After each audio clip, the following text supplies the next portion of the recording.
Hey guys, thanks for tuning in to this week's edition of the Original Strength BodCast. We have a very special guest this week. It's me, which means we have a very special host this week. It's Miss Sarah Young, and Sarah and I are going to be talking about discovering you. Sarah, thanks for hosting the show this week. You're welcome, Tim. What the heck is discovering you? So Discovering You is a book that I just wrote, or I didn't just write it, but it was just released. And instead of me interviewing myself, you had a good idea, which I wasn't going to do, by the way. But you had the idea of talking about the book and interviewing me about the book so we could tell people about the book, Discovering You. Yes. So I want you to play. Hi, Tim. What do you think of the book? Well, I'm glad you asked that question. Let me tell you about the book. That would probably not go well. I've actually done that on the podcast I did about the vegan diet from that movie, The Game Changers. I did that. Yeah. And it was entertaining to maybe 2 or 3 people, but that's about it. Well, hopefully I'll ask, some good questions. But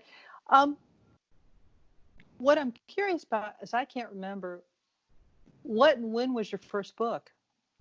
When? My first book I wrote, Becoming Bulletproof, I believe in the middle of 2010 or the end of 2010. Mm-hmm. What led you to write a book? I'm not really sure about that one. I guess fate. No. So Jeff Newport, I was eating lunch with him on Easter Sunday, and I was telling him about all the things I had been learning about how the body's designed to heal itself and how we can kind of press reset on the nervous system and things start working the way they're supposed to. And he just looked at me and said, "You should write a book." And a few weeks later, I was bored to tears in a fire department staff meeting that was 3 hours long. And I had a bunch of meeting note minutes, and I turned them over and I just started writing what I was learning. And I filled up the pages. And at the end of the meeting, I realized I had the first few chapters of a book. And so I just kind of went from there. Very cool. Made the meeting better too, right? Yeah, I couldn't tell you anything that happened in that meeting other than me writing on those papers. So how many books have you written in total? I think either 7 or 8-ish, somewhere in there. The author doesn't know. You have 7 or 8 children? Maybe, yeah. No, yeah. Well, I'm a little bit more responsible than that. But no, as far as... Okay, I'm glad to hear that. Well, some things I've written, or I wouldn't call them books, but like manuals or field guides and stuff. So it's kind of hard. Okay. So what was the flow of the books? What caused you to write your second book? The second one? Yeah, and the third, and the fourth, and the fifth. I think deeper understanding of the design of the body and then my own personal growth along with understanding that design. And then, the more you experience stuff, the more you get steeped into it, the better you can explain it or share some more nuances about what you're experienced in. That's very cool. So do you have a favorite book of all the books you've written? So that's a great question. Yes. And it's kind of weird, but it's always the book that I've just written. And I'll explain that. So Becoming Bulletproof being my first book, which I wasn't a writer, and I love that one because it was my favorite because it was the miracle book. And from that book, miracles actually happened from strangers I've still never met today. And then like last year, I was convinced after the Becoming Bulletproof project, which was a full circle to me, starting from Becoming Bulletproof, I was thoroughly convinced that was my best book ever. And I was actually depressed because I would never write another book again in my mind. And I loved it. But then I thought, well, I've said all I had to say. And I was wrong. And so now this book to me is my absolute favorite because it is it's hard to explain, but this book has changed my life, like more than the others, but really it's a combination or a culmination of all the others too. So I can't really say it's more than the others, but through them, and like this to me is the exclamation point at the end of the sentence or the big giant period, where this has got for sure for me is the most life-changing information for me. Maybe hopefully for somebody else, but definitely for me. What's in the book? What's in the book that's life-changing to you? So to me, the book is about, it's called Discovering You. So it's about finding your truth or the truth, learning your true self. And the self that is truly you is the self that you never get tired. You're full of light. You're full of energy. You're full of curiosity. It's just pure you. It's the you that you were born as. And it's really the you that that's always in you, but we just often forget about that you. Anyway, I actually have learned how to kind of uncover that you again, at least for me.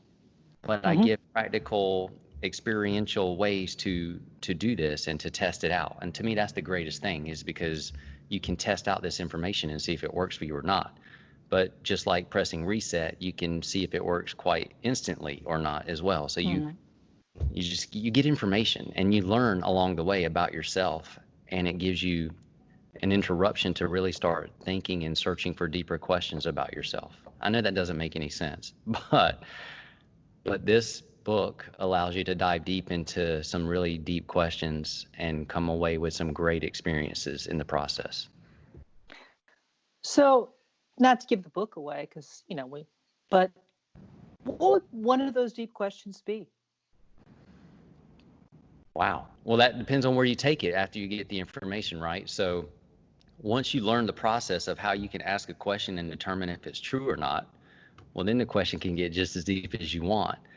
But it allows you here's some deep questions that your body, your nervous system always wants to know, and that your mind always wants to know. Am I safe? Am I alone? Am I strong? Am I beautiful? Whatever. Like, who am I? Just questions like that you can dive into and get answers for that. I don't know. Once you get the information and you learn how to apply it, it just takes the brakes off of everything. To me, it's a way that you can heal spirit, soul, body, mind, emotions, however you want to think about the body or the self in parts. Is really how you can put them all together and allow them to dance together.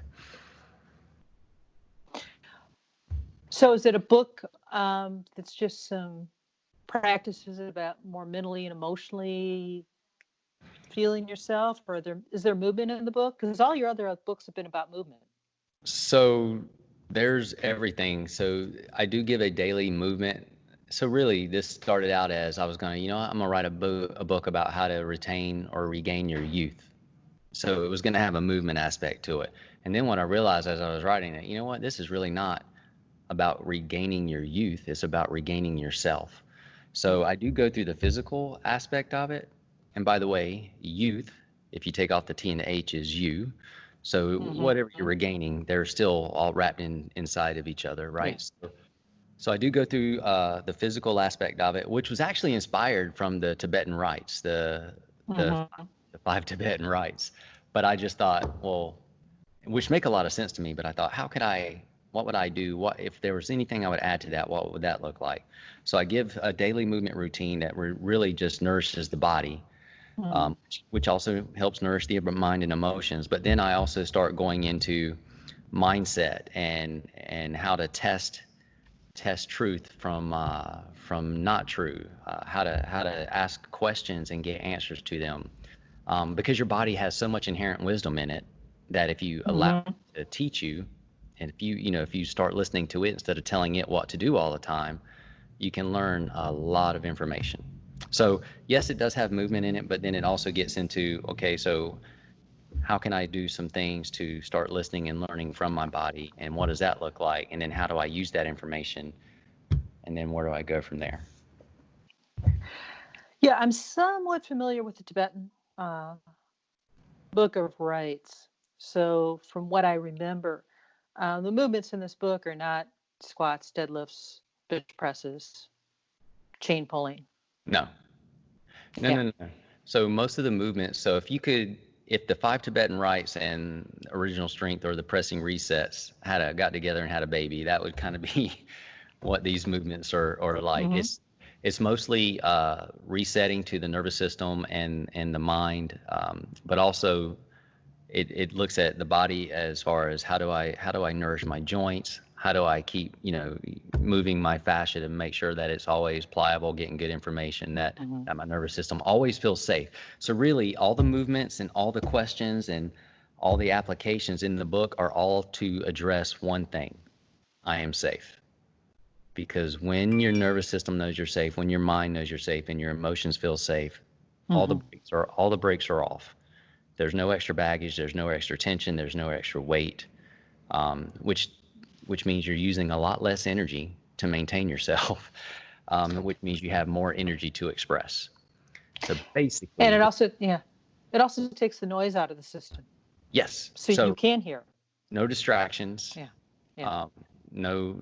No lies, no lids, no restraints. Basically, that's what this book's about: removing all of the baggage. What it sounds like from what I've read of your other books and this one's a lot different in a lot of ways. That the other books kind of hinted towards this, and it was a moving, and it was just a build up to this book. The other books are great information, and they serve, but this is just a little bit different. So the other books were primarily physical, but they always, if you looked at them from just from a glance. But the problem with the other books is that they always created an interruption in the mindset or the way of thinking. Most people think a certain way based off of the data or things they've learned or what they've read. And they may think that their body is the way it is and it's stuck and it's not going to change, or whatever the notions they have about their body. Whereas when you learn to press reset, well, now you have to deal with what happens, which is change. And then you have to figure it out mentally. So you get to the joy of feeling it physically, but then you wrestle with it mentally. So really, to me, those other books were interruptions into the mindset of what the heck, which allows for the wonder and the beauty of the design of the body to start creeping into the mind. Well, if you marinate on that long enough, like maybe 10 years or so from the time you've written your first book to your last book, you realize that the invitation is spectacular, that there's so much more to the wonder in the design is far beyond the movement of the design. It's in the mind of the design, in the brain of the design. There's so much power in us that we can tap into at any time we want to, if we want to. It's just layers and levels. Layers. And it's all interwoven. Go back to that onion analogy where, you just peel back the layers of the onion and you find what really is. Process for writing. That's a tough one. Do you have a question? Well, some writers just get out the computer and they sit at the keyboard. Some people have a cup of coffee. Some people meditate. Some people do movement. Or better yet, how about this? Has your process changed from the first book, second book, third book, how you approach writing? I'm going to say no. What I have found that happens is that I don't know that I approach writing as much as writing approaches me. And that's like, so if I'm writing a blog or an article, I'm Rain Man. I know that I have to get something done, so I'll try to make time to do it. But a lot of times I sit down with no intention because I don't know what I'm going to write, and I just sit there. And sometimes I'll just ask, God, give me something to write, or what, is there something you want to write about? I've been here for 6 hours. God, I need to write. Give me something. Oh, no. I don't force it. If I don't get it within 20 minutes, if I don't get it within 20 minutes, I'm going to move on. Yeah. but for books, what happens is that I'll just be doing random things. I might be driving or taking a shower, and I'll just get an idea in my head. And I won't do anything about it. But then the idea will come back again another day. And then once the idea keeps showing up. And then once it shows up enough where it's like a thorn in me, where I'm like, all right, what is this? I need to look at it or address it. And then I feel like once it gets my attention, then it's like it's in me, and I've got to make time to explore and express it. So that's how all my books happen, is that they just feel like there's something in me that I've got to get out. And and that's how I stop writing, is when I feel like I've exhausted whatever was in me and there's nothing left I need to say, I'm done. So Mm-hmm.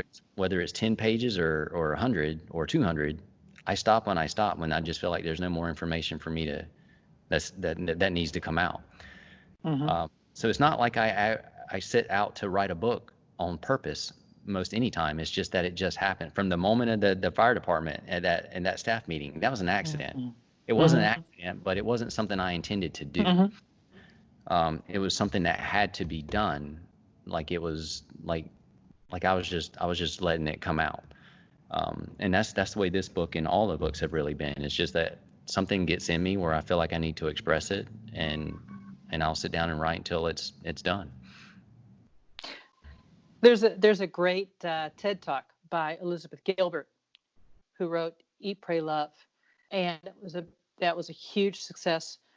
And she was pretty young when it happened. And she talks about genius and what that means. And yeah, 'cause after that book hit and became this national bestseller, all these people were like, "Oh my God, what will you do next?"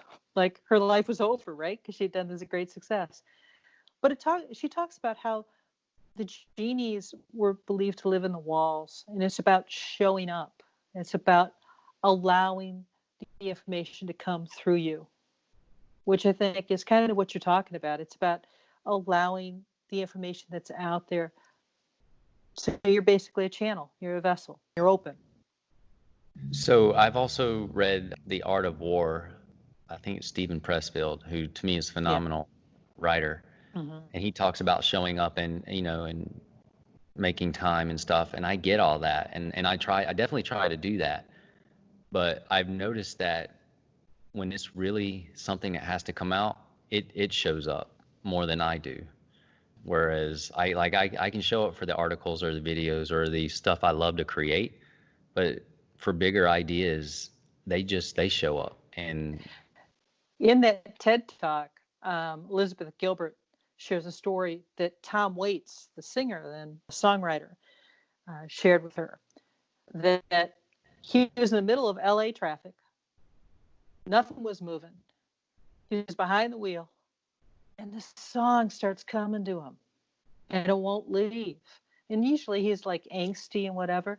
Finally, he just like looked to the skyward and said, "You know what? I'm busy here. I'm driving. If you want to be born, go find somebody else. Go find Leonard Cohen. Just go somewhere else." And it did. But I think that about you is that you do show up in the sense that you're open. You're open to receive what needs to be born into the world. How your gifts are meant to be expressed. And you need to step up for that. I guess, but what I've found is that, you know how sometimes you don't know things about yourself until you know them, right? Like Mm-hmm. somewhere in the last 10 years, I learned that I love to create things, and I never knew that about Mm-hmm. myself. Right. So like to me, making videos or writing, to me, it's creative, and it's a joy that I just did not know I had. So now it's like, yeah, maybe I'm open, but I actually like it. So I want to create things, or to be used to Yeah. create things, however you look at it. Right. Well, the Creator created us. In us is meant to create. So I think you're living out that part of yourself where you are creating, and it's a healthy thing. It's what helps with our wholeness. It helps mentally, physically, emotionally, spiritually, all those levels to create. A lot of people are afraid. They want to draw, but if you put the paper in front of them, they freeze up because they're afraid. They're afraid to take that movement. It's the safe thing you were talking about. Knowing that you're safe. So, That can take the brakes off. and that goes a long ways. In the last few weeks, I've started writing poetry. And it's funny because I'm like, well, what do I do? Do I put it out there? Do I not? And then I'm like, well, put it out there. It doesn't matter if anybody likes it or don't like it, because it was something you wanted to Mm-hmm. do. It's something that Right. you expressed. And so who are you doing it for? Are you doing it for other people? Are you doing it for yourself? Or are you just doing it because it's creative? And then does it matter if anybody likes it? Does it matter if they do like it? And then I'm like, so I have these like stupid circular thoughts like that. And I'm like, screw it. I'll just put it out there. And because it doesn't change what I wrote, whether somebody likes it or they don't like it, because it was, Exactly.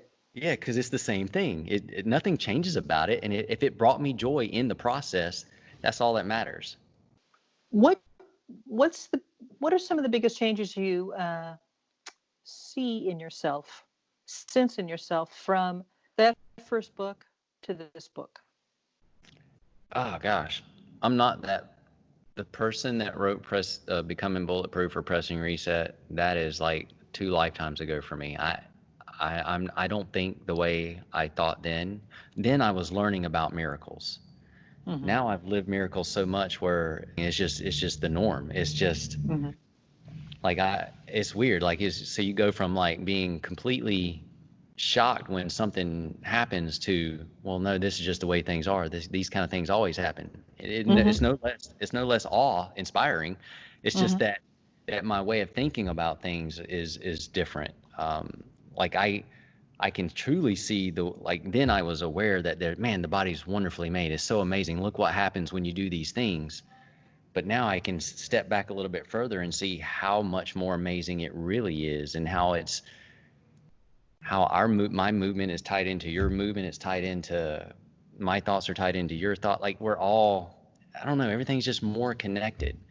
And the simplest way to explain this is because this sounds crazy, but if you smile at someone, they're probably going to smile back at you. And if you smile at someone, they're probably going to feel better than they did before you smiled at them. So like seeing the total wonder, not the total, because I know I'm still not there yet, but really the wonder in our design is fascinating. It's amazing. And it is so much bigger than just movement though. And we all know this, but we don't know it. Like, you know that how you move affects how you feel. And you know that how you feel affects how you move. But when you really know it, What's the difference between just knowing it up here cognitively, gray matter, analyzing, versus embodying it? Yes, because knowing it up here is only real in thought, but it's not real to you. It's just not real until you know it here and you experience it. Once you experience it, once you experience the wonder in your design, the wonder in your thoughts, once you experience how your body can teach you things, and really when you get deeper into it, is it your body teaching you something, or is it something deeper inside your body teaching you something, and that you can learn from it, but you're one with it, and it just, once you experience it, it becomes hard to explain because you can't just know it here. In the book, Discovering You, I start out with, we are often limited by our definitions and our framework of language. Well, language falls short and our definitions fall short, and actually they can restrict us from actually experiencing other things because they restrict our thoughts. So that's where experience becomes the great interrupter. And that's why Pressing Reset was so powerful, because it interrupts the thoughts of the brain and through experience. So it throws a wrench in the wheel and stops the gears from turning, where you have to kind of step back and be like, all right, what's going on? And that is the great invitation, though, if you allow it to be, to really dive into who you are, or to what's actually going on inside of you. And that comes through experience. Like, the only way to appreciate a glass of water is to drink the glass of water. And once you've drunk the glass of water, oh, I get it. That's refreshing. Well, I might switch that over for the only way to enjoy the coffee is to smell it, feel the warm cup in my hand.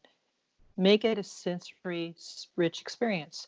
Same thing with a good bourbon, because there are some bourbons that aren't that good, but there are really good bourbons out there. Food, same thing. Just really experiencing it. And I think it's even possible to go through resets with that and finding newer ways to experience those and feel them more deeply from the inside out. Absolutely. And it is all about, so if you immerse yourself in the experience, that's where you learn and that's where you grow. Yes, there are some good bourbons, but it's the experience of the bourbon, the vapors, as they Yeah. go in through the top of your, just smelling it, as they go in through the top of your nose, and actually you can feel it in your throat. You can actually feel it in your lungs, and that's before it ever even touches your lips. But you don't know that. You don't know that unless you're holding it in your hand and it's up at your face. So it is the experience, immersing yourself into it, that makes it wonderful and makes it fantastic. But to just know that, yeah, Yeah. that doesn't do Yeah, anything. because you don't want to slam it. And I think sometimes it's like slam something, try that, then that, move on to the next thing. Whereas, yeah. See, that's our problem, though. And I actually write about this in Discovering You. You can eat something, or you can eat and experience something. Like, there's a difference. We can eat food and hope that it does what we want it to, or we can be happy and grateful for our food, and we can take our time and deliberately enjoy it and allow it to do what it's supposed to do. So, and there's just such a difference. So where are you going to go after this with your books? Yeah, I don't know. Writing. This was the period at the end of the sentence. I don't know. Which you already had one of those. Exactly. So if pause. another There's if a another comma. book wants to be written, I'll sit down and write another book. I got a Although, feeling there's a comma after this one. Maybe. I it's weird, and I know I'm like a babbling fool on the rooftop, but I love, like, the information in this book changed my life. Like, the last 10 years of my life is in this book. And it's as applicable, it's usable, and I'm not special. Anybody can do this stuff. Anybody can use this information. And really, the book's an invitation to drink a glass of water and see what you think about it. I guess is the gist of it. Only you're much greater. The you that's inside of you is much more refreshing than a glass of water. So a person gets your book and they're going to sit down with it. What's some of the things you hope people will get from the book? One is from all the other books that you're wonderfully made. Two, you create and control the narrative of your story. Three, that the truth is out there. If you ever want to know what's true and what's false, it's yours to know. You can figure that out. Your body will help you figure that out. And I don't know if I said this, but really the gist of it is you're safe. You're always safe. No matter what the lies are around you, no matter what's going on around you, you're safe. Now, the hazard of that is you actually are pretty much in charge of your narrative. So you almost have to choose to allow the truth to speak to you, to allow yourself to be safe. But that doesn't mean you're not safe, even if you don't choose it. It just means you might be tormenting yourself if you don't know that you're safe. So it's almost like that safe space in us is the place that we can then move from and learn more about ourselves and experience more of life. Yes. So, everything, all great stories have a purpose and a reason to them. But in the Matrix, it was, which pill do you want to swallow, the red or the blue? This is kind of like the same thing. What do you want to choose? Do you want to choose the truth, or do you want to choose illusion? And this really just helps you discover the truth about yourself. But then once you discover the truth about yourself, really the truth just unfolds to almost everything else too. As long as you're willing to ask questions, as long as you're willing to be on an adventure, you can learn the truth in anything. Sounds like an awesome book. What was it like when you received the first actual copy with the cover and the first book? What was that like for you? Of this one or the first one ever? First one ever. And then we'll go to this one. First one ever was amazing because I believed I was not a writer, and I believed that the whole process of it becoming a real book was just miraculous in how it all unfolded, because it was quite miraculous in how it all unfolded. So it was as if I was holding a miracle in my hand. So that's what that was like. This next one, this last Discovering You, I'm holding a miracle inside of me, because I don't actually have never even had, I still don't have a physical copy of it. You'll have one. You'll have one before I will, but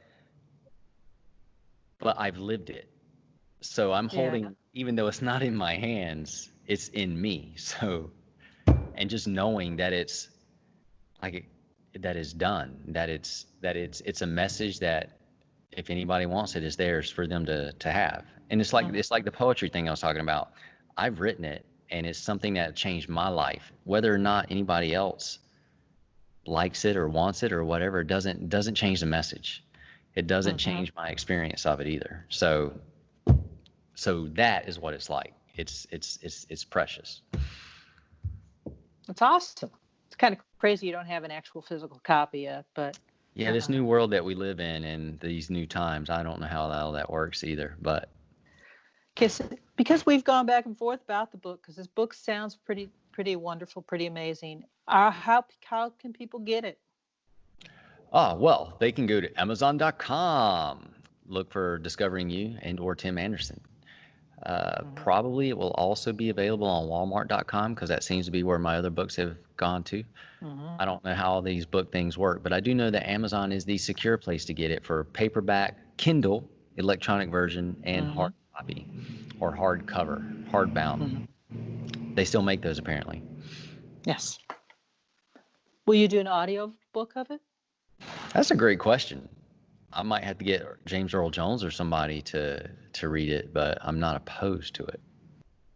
Might be kind of a very cool thing. I think it needs to be your voice because it is you who this book came through. It is your miracle, the miracle that was in you. So, yeah.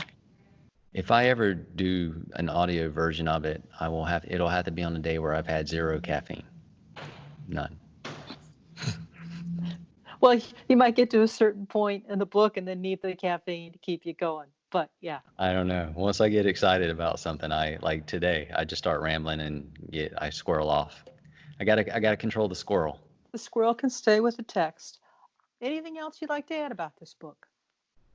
Yes, I know it sounds like I don't know how to explain something but again, it's hard to use words to explain something that you've experienced that you just know to the root of your very being. But if you can get over my ramblings, check this book out, because if you've liked Pressing Reset or you've liked Habitual Strength or you've liked To Become a Bulletproof Project, you're going to like this book. It's just a continuation, but it will help you dive deeper into yourself and really discover, like if you discover that you're the hero within from the Becoming Bulletproof Project, that was just the tip of the iceberg. There's so much more to you than you know.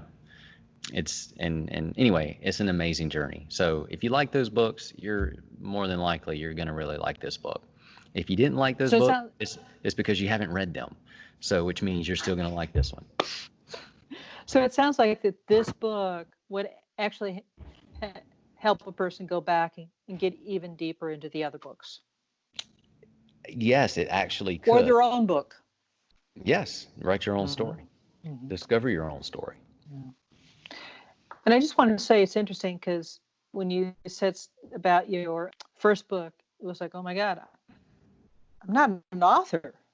That I am is very powerful. Would you say now I am a writer? Yes.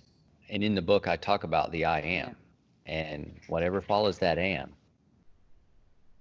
that's your narrative. But more importantly, whatever follows that am can be true or it can be false. And you always want to follow the am with the truth, because that's the best narrative. So yes, I am a writer, but I'm also a comedian. So, most people don't know that. Tell a joke. Knock, knock. Who's there?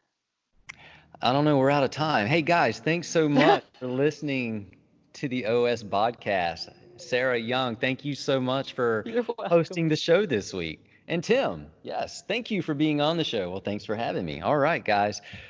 Thanks so much. Discovering You. Check it out. Find out the truth about yourself. We'll talk to you next time. Thank you so much for listening to this edition of the Original Strength Podcast.